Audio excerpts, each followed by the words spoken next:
Geopolitics and Empire is joined by privacy tactician Gabriel Custodiet, author of The Watchman Guide to Privacy and host of the Watchman Privacy Podcast. Welcome to Geopolitics and Empire, Gabriel. It's nice to be here, and my stance is that privacy is fundamental to and even preceding freedom and individualism. So that's my stance. Yeah, very good stuff. And I've been thinking more and more of privacy. I've been thinking about it for a while, for a couple decades, but now it's getting very serious. I've mentioned before, shout out to my the Geopolitics and Empire sponsor, Above Phone. I've got Above Phone myself, a de-Googled phone, and I've got a separate phone. I'm planning as well to de-Google myself. And you were on my TNT radio show last month, and on this episode, you're going to give us sort of an intellectual history of the death of privacy. You sort of look at the period of 1890 to 1950. I didn't know you're writing a second book. I've got a copy of your first book. I highly recommend it. Good stuff, a lot of useful information. And you argue that during this time, the concepts of the plasticity of man found in Darwinism and liberalism led to the birth of statism and of eugenics, as well as the belief that we have inherited today, that a scientific elite can and should try to solve all of society's problems. A main idea in this book is that privacy as an explicit concern arises during this time as a response to growing centralization being the antithesis of privacy. And just before we connected, I read a story about from Children's Health Defense Europe about a Holocaust survivor in Germany now is going to be forced to be vaccinated by the German government with the COVID vaccine and then renditioned for a year to a closed psychiatric facility. So crazy times we live in, but we're off to the races. Take us where you like, Gabriel. Yeah, so the story that you just told and a lot of the craziness that's been happening in the last few years is available to anybody who has ears to hear and eyes to see, right? Assuming that they are looking at the world through the alternative media, which tends to be the truthful media. But the reason that I chose to focus on a time period, which is about 120 years ago, is because, like any historian, I see a lot of this stuff happening today taking its origin back in time. And if you look back in time, back at history, you can see some of these ideas taking shape. You can see how they evolve, and you can essentially see how we have been gaslighted. And that's kind of the importance of history that I find. And let's start with your main topic in this show, which is empire. So I think it's a fairly obvious truth that all organisms, all entities seek to enlarge their domain. And throughout history, that's kind of been held in check when it has been held in check in one way, which is I have a weapon, you have a weapon, so we're going to be peaceful. Now, when that is not occurring, when there is one entity with more power, then you have periods of tyranny, right? You have serfdom, or in the focus of my work in this book, the rise of statism and centralization. So when you give an institution a power monopoly, a monopoly on violence, such as the West did with the state, beginning around the late 19th century, then it can grow ceaselessly, right? It seeks to enlarge its domain. And when it grows ceaselessly, it applies itself to other parts of the world. And that is empire, right? So the empire that I'm describing in this book is modern centralization, which itself has a variety of origins. So how does this tie into privacy? This is kind of the interesting topic that I'm covering. So I see privacy as a social term. Privacy is not being alone, right? We already have a term for that. It's called isolation. Privacy is a social term where we can participate in society with minimal information, with giving minimal information to that society. So some people have also defined privacy as, the ability to selectively reveal ourselves to the world, a similar concept. And so privacy cannot be planned or arranged from a top-down approach. It exists precisely when things are unplanned. Right? It's a bottom-up activity. And so external entities that strive to understand or protect privacy inevitably erase privacy. So for example, if we think about a privacy law, right, we have the the EU's General Data Protection Regulation in the last few years, supposedly giving European citizens privacy. Well, the problem with that is, in order for that law to apply to you, you have to be a European Union citizen, which means that you have to have the passport, right? You have to have the ID number. You have to have all of these paraphernalia of data that you have to give to the state in order for that law to apply to you. And not only that, but the second part is how this law works is, if you believe that somebody is not taking care of your data, you basically can go after them, right? You can take them to court. Now, getting taken to court itself is highly exposing, right? So the idea that, let me rephrase this, you cannot get privacy from government. Pure privacy exists when there is no government. And so decentralization thus offers a new lens to understand privacy, right? Which is something that an individual must grant to himself and which cannot be arrived at in any other way. And kind of to frame this in terms of the late 19th century, privacy as a term, interestingly enough, actually starts to be used commonly in the 19th century. And so a lot of the Marxists, the social constructionists will say, well, that's because privacy is a construction of late capitalism, et cetera, et cetera. That's, of course, nonsense. We see that privacy is desired by every creature in the world. There's some very interesting experiments, I think of John Calhoun's Universe 25 experiments, where they put all these rats in an enclosure and they just kept breeding. And it got to the point where they had no privacy and they actually literally go insane and kill each other off. And this experiment was replicated. You have the phenomenon where if there are too many deer in a particular area, they can actually just start dying randomly. It's an odd thing, but it shows you that privacy, the concept of having some kind of isolation from the whole, is built into our DNA.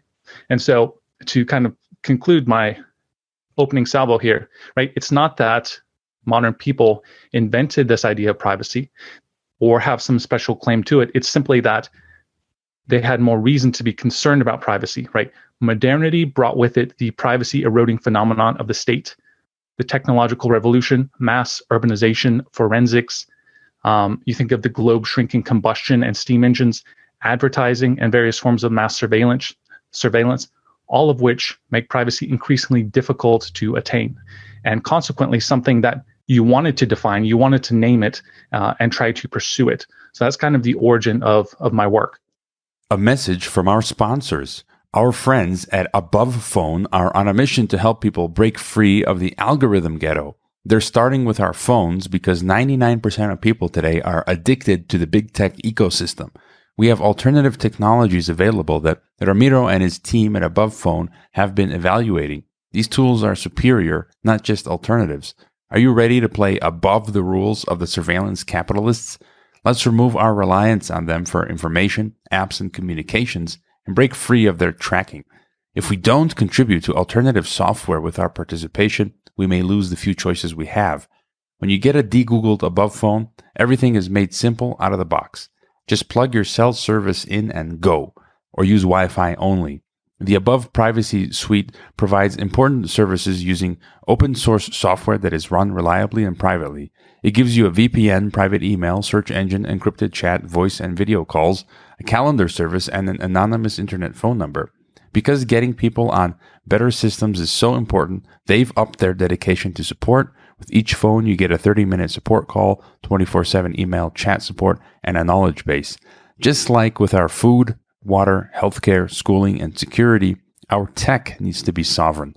Browse available phones now and subscribe to the Privacy Suite at abovephone.com. If you do find yourself stuck in a smart city, the Nomos app will help you survive COVID-19 84 and the Great Reset. Nomos is a time bank that can be used by communities anywhere in the world. You just need to talk people into using it. I've spoken to the developer who is passionate about creating solutions for surviving and thriving in the apocalypse. Nomos is available in English and Spanish, so hurry and visit nomos.net before they roll out the cashless society and put you in the algorithm ghetto. And don't forget to fund Geopolitics and Empire. You can leave a donation, except on Patreon or PayPal, which have banned us, book a consultation, or become a member. Yeah, two things came to mind in your opening salvo. Well, I think you're spot on, because if we look at let's say, the pre-modern world, the analog world, where we didn't have, of course, this digital technology, but as you mentioned, this industrial technological revolution, it was much more easier to just disappear. People were living in the rural sort of lifestyle. There weren't many ways to track people. You could easily just disappear and have privacy. But today it's getting harder, near impossible. You mentioned GDPR of the EU. I'm an EU citizen. I hate saying I'm an EU citizen. I'm a Croatian citizen, but by default, that makes me an EU citizen. And just the idea alone of the whole GDPR, for me, when I first heard it, I thought it was nonsense. That's a centralized approach. And when you go to Europe, when I was last year in Europe, just browsing the internet is so much more cumbersome. You've got all these pop-ups because of the GDPR, like cookies and pop-ups when you visit websites, which you don't have here in Mexico. It's a much easier browsing experience in Mexico than it is within the EU, which has censored, and then they censor so many more websites like RT, So yeah, I don't agree with the whole EU so-called privacy approach, because they've taken control of our privacy and they can tell us how we can experience privacy versus, as you say, the decentralized approach. And then the other thing that comes to mind are passports. I hate that idea. Someone like myself who's got 3 passports and just have led always a nomadic lifestyle, I think people should be able to freely travel. And we get these passports in World War I. They never go away. They were supposed to be temporary. And then you see all the governments, at the League of Nations, no one removes it. And they just keep building on decentralization, right? Like the theme of your book.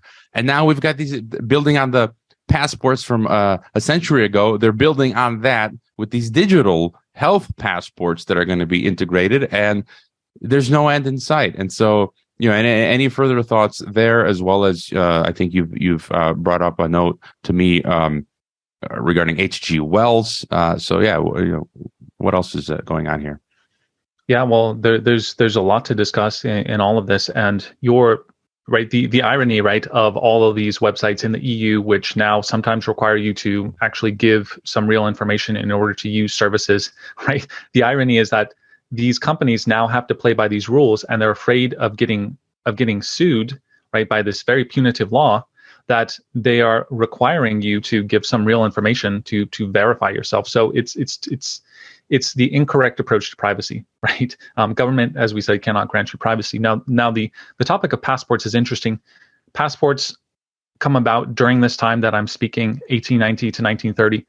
Italy, I believe, is the first country to issue a passport in 1901. And what's interesting is that it gets to the point where in World War I, right, the passport, right, the idea is that it's supposed to be kind of an agreement between various countries where I can come in here, you can go in there. But before, people didn't need that agreement, right? Before, you just travel, and there was no reason to be checking identification.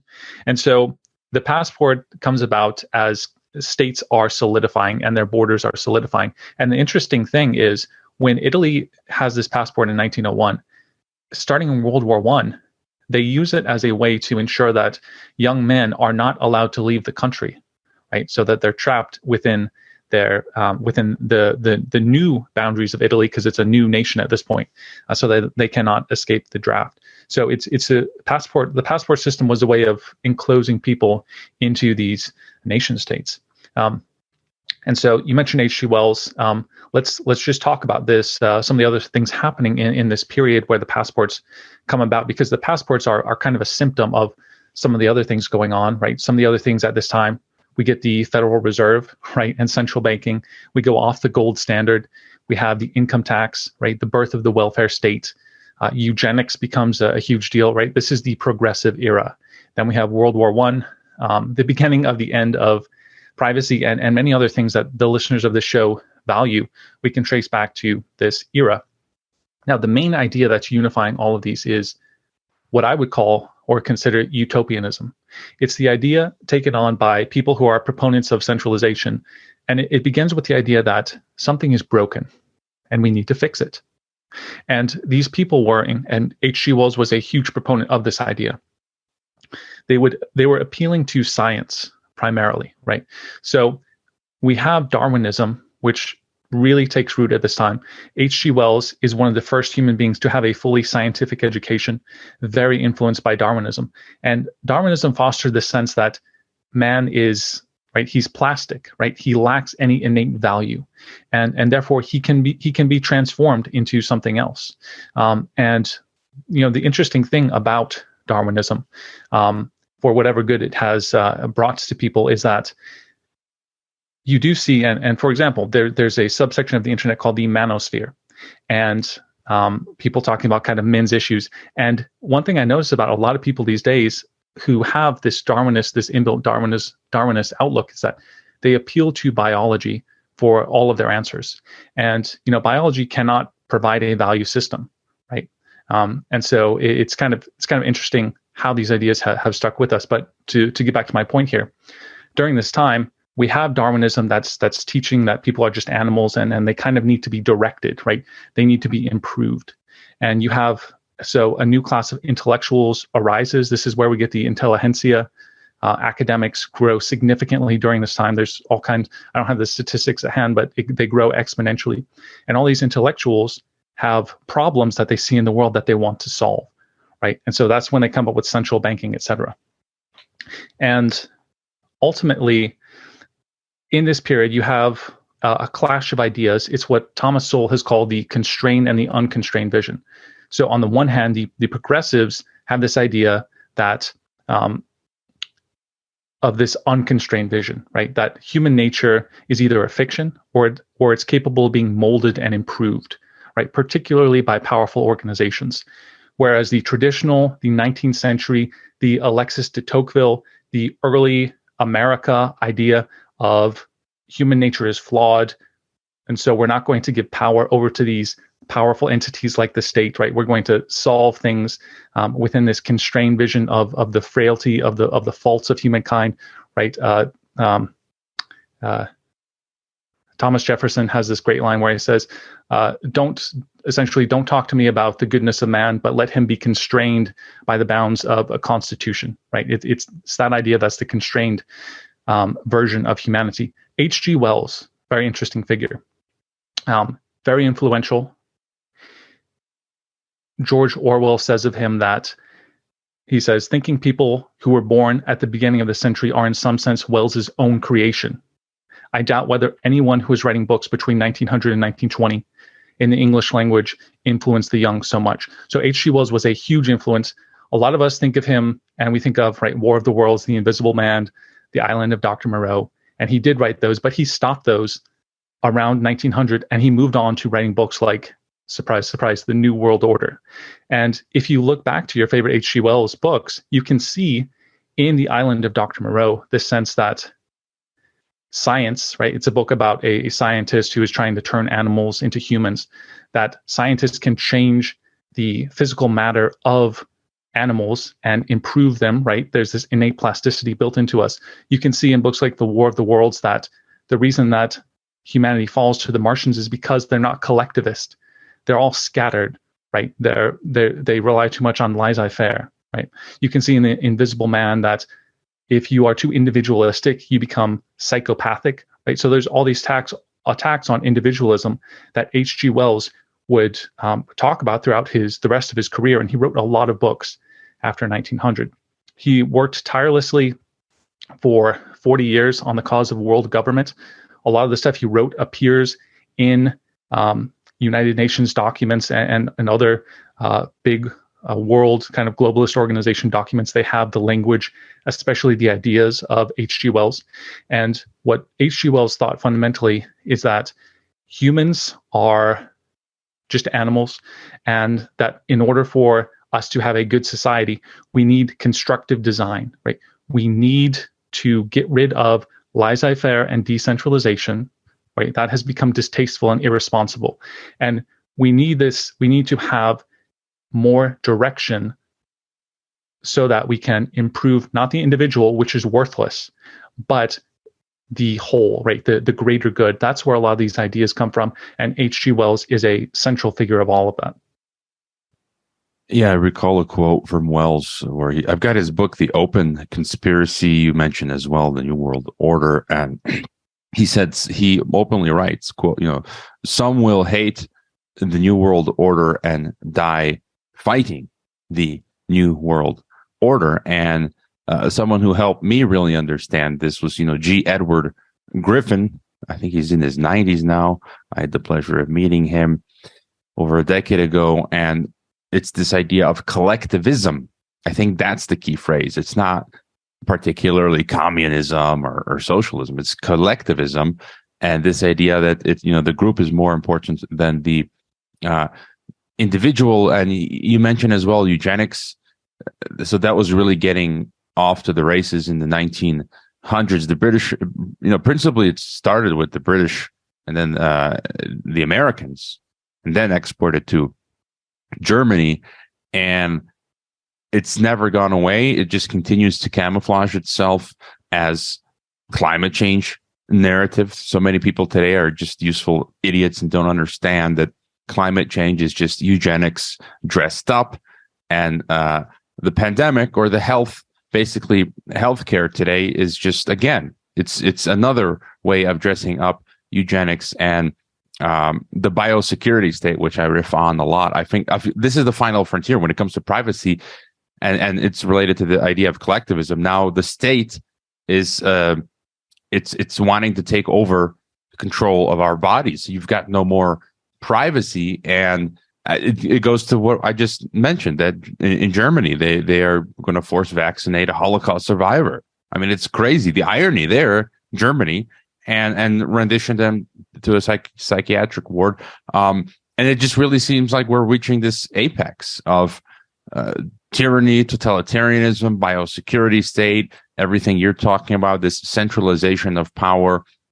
And it's beyond, it's global now. It's beyond just nation states, the centralization of power at the national level. It's at the supranational level, like the EU, that's a regional global governance structure, and then at a world government level, where you've got the WHO telling Patreon,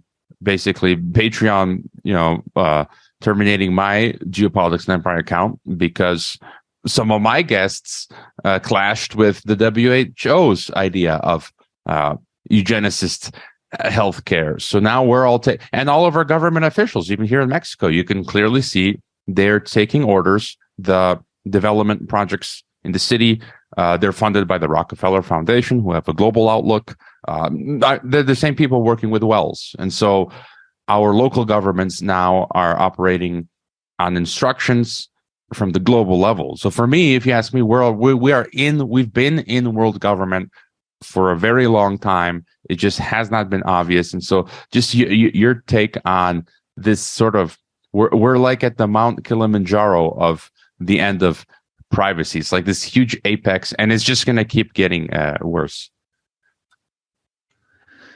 Yeah. So it's pretty clear, I think, while I'm speaking here, that a lot of the ideas that happened at the turn of the 20th century are in full effect, and are in full effect today.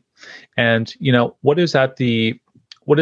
and you can read, like I was reading an article today, people, once again, this is a common theme in the last few years, saying that shorter people, we should encourage and genetically engineer shorter people because they take up fewer resources and do not harm the planet so much. So there's all kinds of ideas of eugenics, that is the altering of people, the selection of people based on criteria that the scientific elite have selected. And a lot of this stuff, so let's talk about kind of the origins of eugenics then, because that's kind of what we're at. And what is the assumption of eugenics? And by the way, early 20th century, almost everybody was a proponent of eugenics at one point in time. We're talking, writers like Virginia Woolf. We're talking even Winston Churchill. Like, so many people were, even just in passing, proponents of eugenics. Because why were they proponents of eugenics? Because we had reached a point in time where around 1906 you have the birth of the welfare state in Britain. Now all of a sudden you have this sense that the nation is kind of wrapping its arms in a border around all these people, claiming it for its own, giving them passports, telling them now what they can and can't do, and saying that we are going to take care of you, right? So you look at Woodrow Wilson in the United States, who had some similar ideas. He writes a book in 1889 called The State, and he says that, quote, government is organized force, law is the will of the state. And then he says that the state is the organic body of society. Without it, society could hardly be more than a mere abstraction. So you have this valoration of the state, that the state is here to take care of people, right? The welfare state. And you can easily see how the welfare and the kind of taking care of people would be leveraged to encourage people to enter war, right? You're now defending the country that is your mother, right? The motherland is protecting you. You can see a lot of that at work. And so you have this idea that the state is there to take care of you, to protect you. And the fundamental idea of statism is that the state should intervene for the greater good.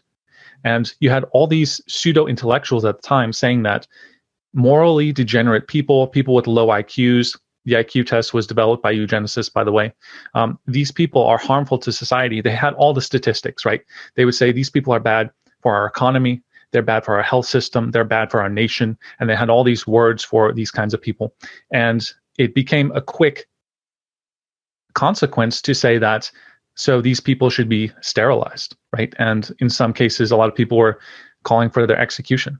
Like quite seriously, but at the very least, a sterilization. And so you see kind of the impetus here, where we have said that we have ceded our power, our responsibility to something else, right? The state, and therefore the state is going to protect us, and it's going to do that in a way that sometimes harms us, but it's always for the greater good.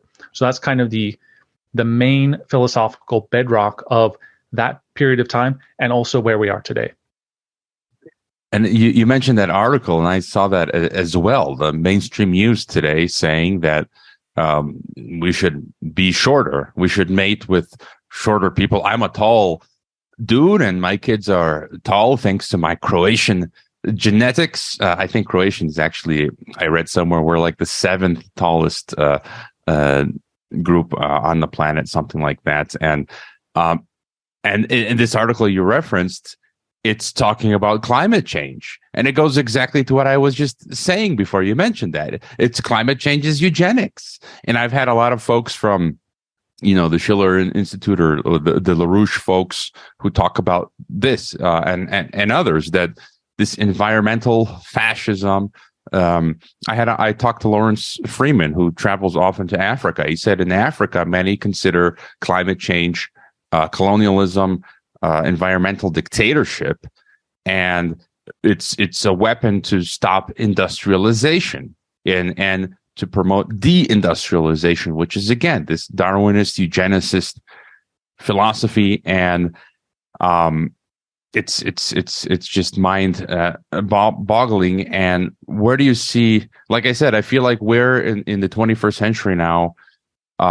And I like what you're doing. I very much appreciate it. I think we have to just stop and look at the genesis of where we are today, where it sort of started. And I'm looking forward to your second book on this. And where do you sort of see things headed? I always bang on about on the podcast this algorithm ghetto. I really see them trying to push us into this sort of dystopian sci-fi Total Recall sort of system where basically it's all about population control, where they monitor every aspect of our lives, and that they want to give themselves the ability to create these choke points where they can affect our food security, our energy security, our work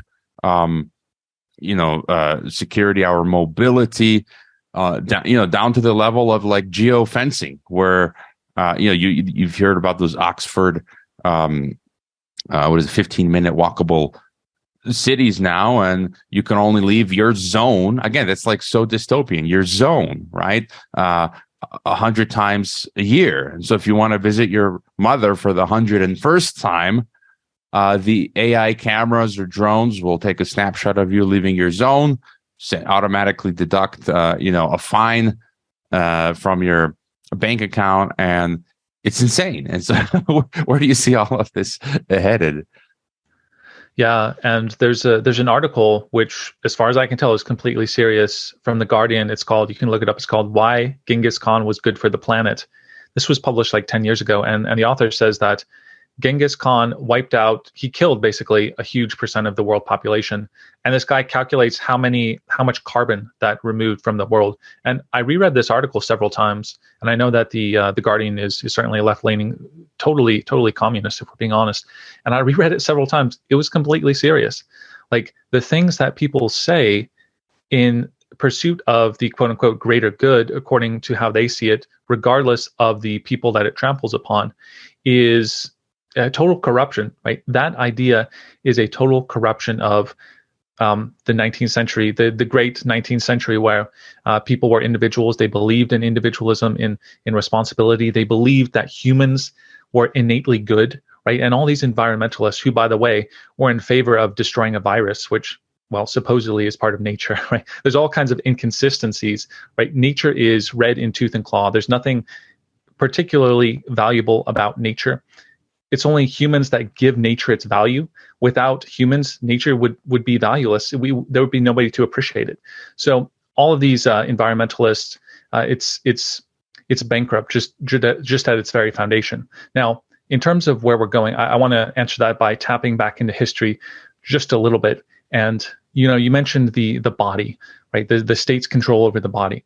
Well, what's interesting, and in my work, Watchmen Privacy, and in the intellectual history I'm writing right now, which will be available in the next few months. It's not available now, but what happens is, if something becomes, if we start to survey something, we start to have this desire to control it, right? That's another thing that's happening in the early 20th century. And DNA was discovered around 1969. Heredity was kind of finally understood from Mendel only around 1900. DNA would be mapped out in 1953, interestingly, by two guys with eugenicist tendencies.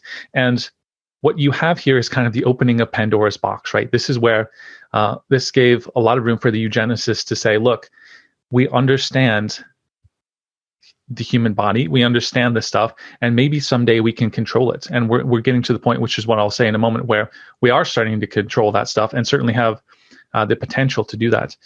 It's around this time that Louis Pasteur discovers vaccines, right? And the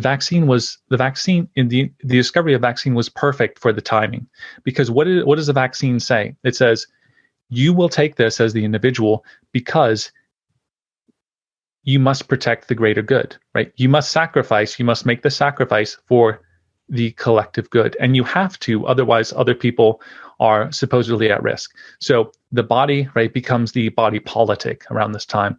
There's the Supreme Court case, Buck versus Bell, 1927. A lot of people have been pointing to that in the last couple of years, where the great Justice Oliver Wendell Holmes, he basically says that, and this is worth quoting. He says, "We have seen more than once that the public welfare may call upon the best citizens for their lives. It would be," I think he might be thinking of World War I. "It may be strange if it could not call upon those who already sapped the strength of the state for these lesser sacrifices, often not felt to be such by those concerned, in order to prevent our being swamped with incompetence." He's talking about inferior, quote unquote, inferior people. "It is better for all the world if, instead of waiting to execute degenerate offspring for crime, or to let them starve for their imbecility, society can prevent those who are manifestly unfit from continuing their kind. The principle that sustains compulsory vaccination is broad enough to cover cutting the fallopian tubes. 3 generations of imbeciles are enough." Now, what's interesting in this disturbing summary of Supreme Court decision is that he's saying that he's appealing to the vaccine, the idea of a vaccine, right, as somebody sacrificing for the greater good, as justification for eugenics. And this fits entirely with this ethic, right, where we put the whole as greater than the individual. Therefore, any sacrifice by any individual is perfectly fine. And so, anyway, to get to your point, where are we going with all of this? It's interesting. The two competing kind of dystopian novels of the early 20th century, you have Huxley's Brave New World, and you have Orwell's 1984. Huxley's came out, I think, 15 years before, but it was actually more prescient, I think. And Huxley actually sent a letter to Orwell, and he said, look, this idea of the state coming and crushing you, completely cornering you, no privacy, etc., just police state, I don't think that's how it's going to go. And Huxley's vision in Brave New World is one where people enjoy their servitude, right? So, of course, in Brave New World, they are chemically created to be more susceptible to servitude, right? From an embryo level, but they're also conditioned psychologically to be consumers of entertainment, to have no sense of interiority, to despise the concept of alone time and books and reading. And they have this, at once, this genetic modification that lets them be like this, and also this kind of Pavlovian classical conditioning that is controlling them. And of course, it's being directed by a scientific elite. And to kind of have a counterpoint to the police state idea that is certainly possible in the future, I can certainly see that coming. You have a lot of guests who talk about this. We see how a lot of people are simply totally have bought into entertainment, which is a Latin word which means to, I believe, to take hold of the mind, right? Entertainment. So people are watching their football, they're watching their Netflix, they're playing their video games online, right? All these young men who would otherwise be revolutionaries are putting all their revolutionary energy into Call of Duty. And you have virtual reality that is soon to become a thing. You have CRISPR technology where people will soon be able to select the appropriate genes for their offspring. So you have this world of genetic modification, of bodily modification. I think of Elon Musk's Neuralink, which is a chip that you put into your brain, which can regulate your emotions, which can even change the way you think and feel about certain things. I see this as just as much a viable future where people are slaves, but they're either oblivious to it or they enjoy it, as opposed to just having a police state where people live in fear. They might come to enjoy their servitude, as Huxley predicted in his book. Yeah, just to go back, again, there's a lot here, but when you were talking about the eugenics and the vaccines, again, just before we connected, I saw Patrick Bet-David of the Valuetainment podcast, which is great. He just posted interesting data, a personal stat. You know, when he interviewed, I think, Andrew Tate, he says the Andrew Tate podcast got 11 million views in 3 months with 49,000 comments. He just interviewed Neil deGrasse Tyson, or just a clip where he's pressing Tyson on the COVID vaccines.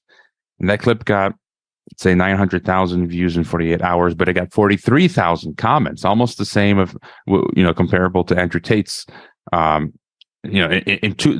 2 hours of being posted, the Neil deGrasse clip got as many comments as Tate's did in 3 months. And he says the comments show how upset and furious people are with mainstream media and certain health experts only telling one side of the story. And that clip, I agree with Bet-David that, deGrasse Tyson said, no, the science, we all know, the system is sound. You cannot question the eugenicist, system of science we have today, stamped and approved by FDA and CDC and WHO. And he says everything's gone through the correct processes, which is a lie.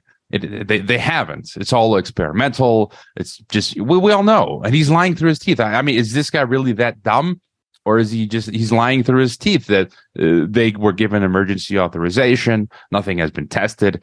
And someone posted, I thought, interesting comment, a new paradigm is shifting where people are starting to use podcasts as their source of news as opposed to the traditional media's one-sided propaganda bias. But your second point, I think it's crucial. And I'm in awe. I can't believe, like, I was just recently in the States and people that I know, they enjoyed their servitude. I think it's going to be like 75% Huxley, 25% Orwell, where by and large it's going to be this system as you described, where people are just on drugs, pharmaceuticals, legal and illegal, entertainment. And then the few that get out of line will get the Orwell treatment. They'll have their accounts turned off. They'll have their homes swatted, agents sent to their home. We see that now. You post something on Facebook, like in England or in the Anglosphere, you're getting cops showing up at your house now. And I've had conversations just recently in America where Americans were telling me, they literally told me, I'm not exaggerating. They said they want tyranny. They prefer a strong state, tyrannical. They want the state telling everyone what to do. They prefer security over liberty. They've told me this like a month ago. I've got no response. I'm just sitting there with my jaw dropping like, what happened to you people? And some of these people were, if we go back 10, 15 years ago, were not like this.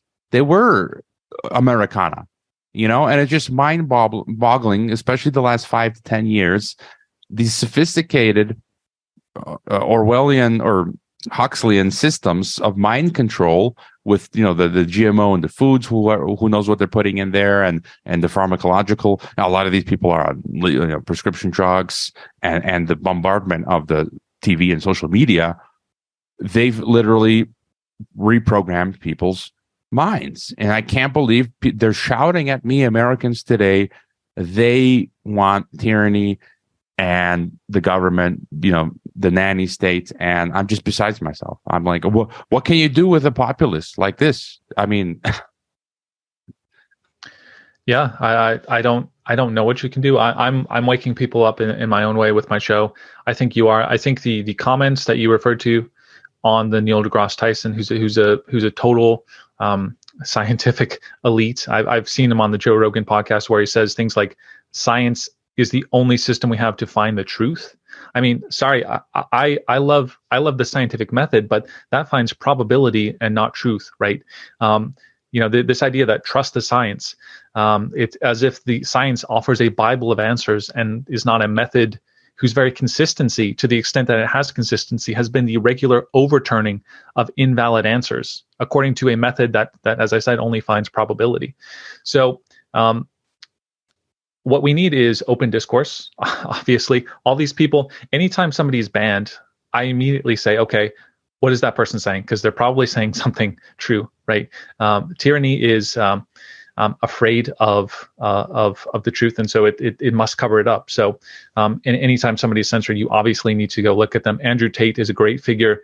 I recently did an episode on him. He has a lot of techniques that he's implemented into his life.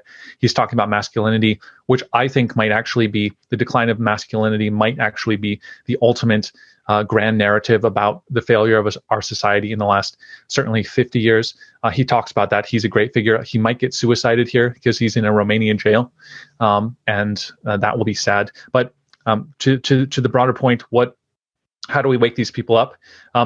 I do think that some people are awake. They're using alternative media. They're listening to podcasts, which are much more difficult to be censored than YouTube, et cetera, because you put your file into the podcast directory and it's spread out to a bunch of different podcast directories. And then I always go the extra mile. I put it on all the alternative media. I have a newsletter, right? They can't take a list of your the people's email addresses that you have. That's one of the great uncensorable techniques, is to just get a newsletter going. So you just got to do what you can. And I'm not a catastrophist. I think that there are solutions. That's kind of what I talk about mostly, is solutions to these problems. And I do think that catastrophism is kind of a psyop, where they want people to check out. They want people to exit the system and not take part in the opportunity to get all this wealth that's just flowing around.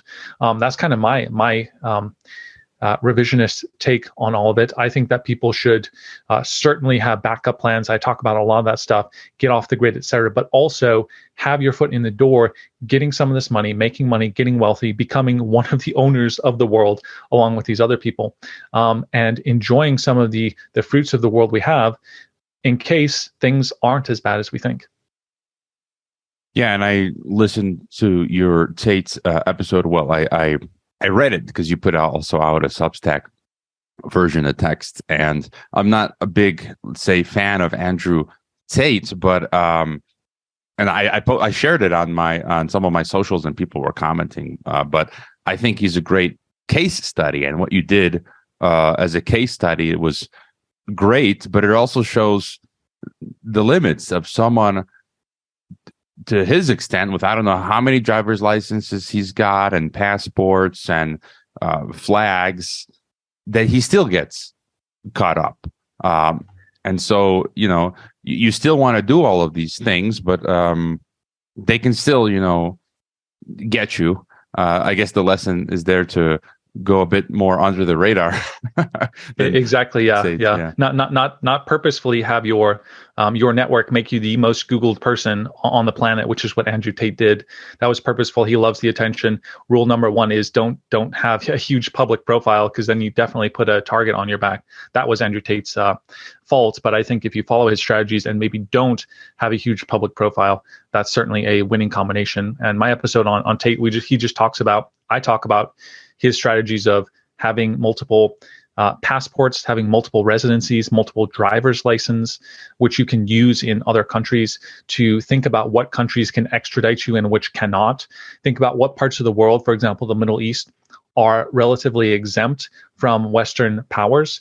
So just to kind of think at a high level in the way Andrew Tate does, if nothing else, that's a reason to listen to him.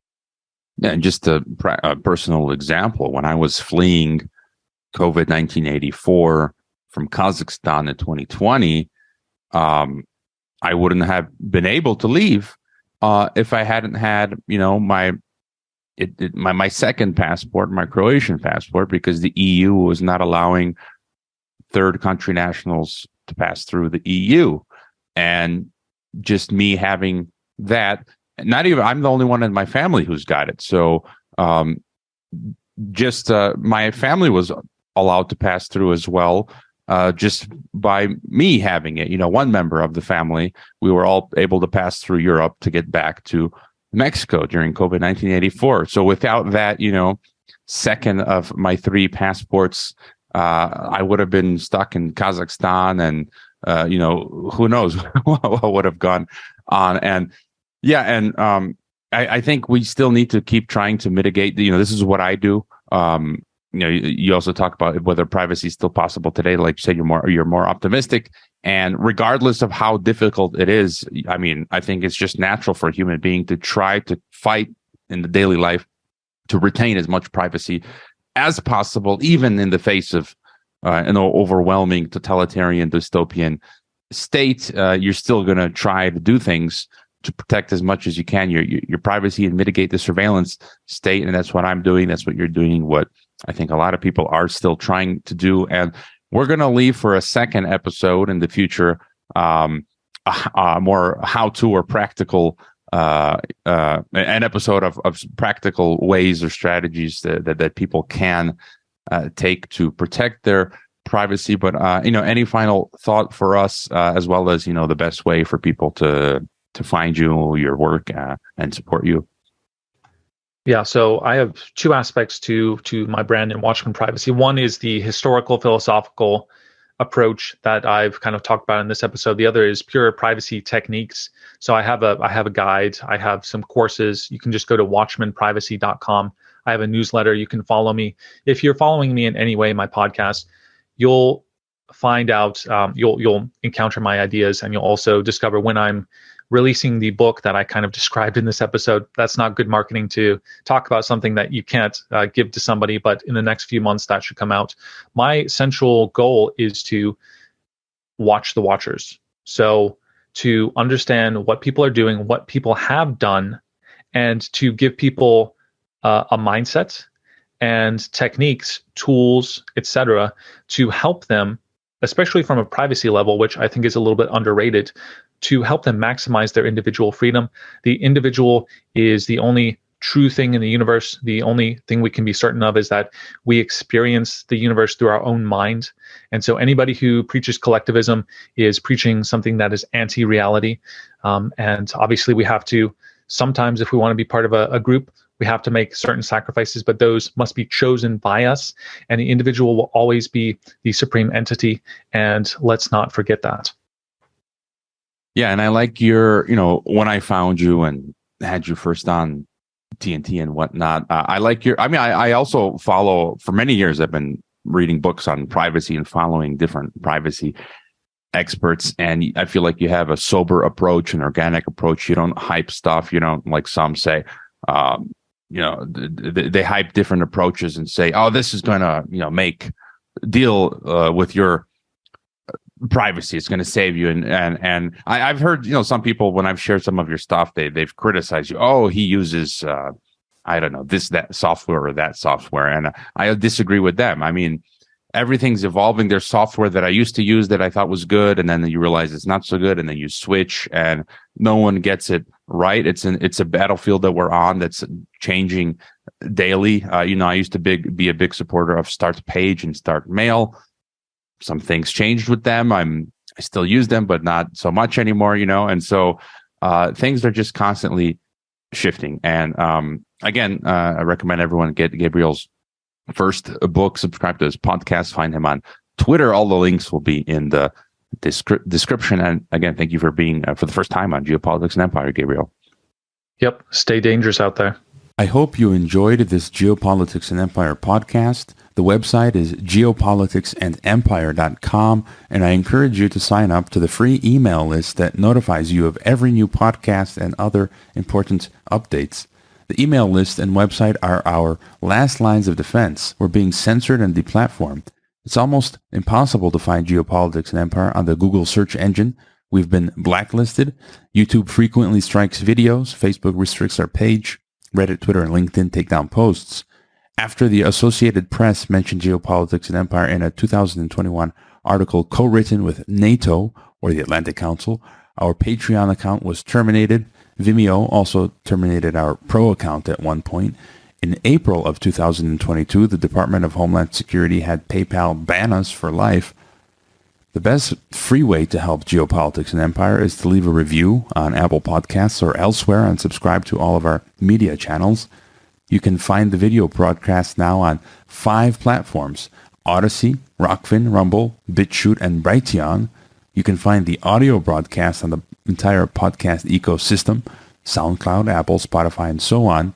My current favorite social media channels are Twitter and Telegram, but you can also find us on Gab, MeWe, Minds, Float, VK, Instagram, Facebook, and LinkedIn. You can support this guerrilla signal by donating via DonorBox, Buy Me a Coffee, Subscribestar, or Crypto. You can purchase a consultation with the host to talk about expatriation, geopolitics, or podcasting. You can also become a monthly or annual member via Stripe and receive benefits such as partaking in a monthly member Zoom call, get access to a weekly recording of my random thoughts, and a private Telegram channel. Thank you for listening.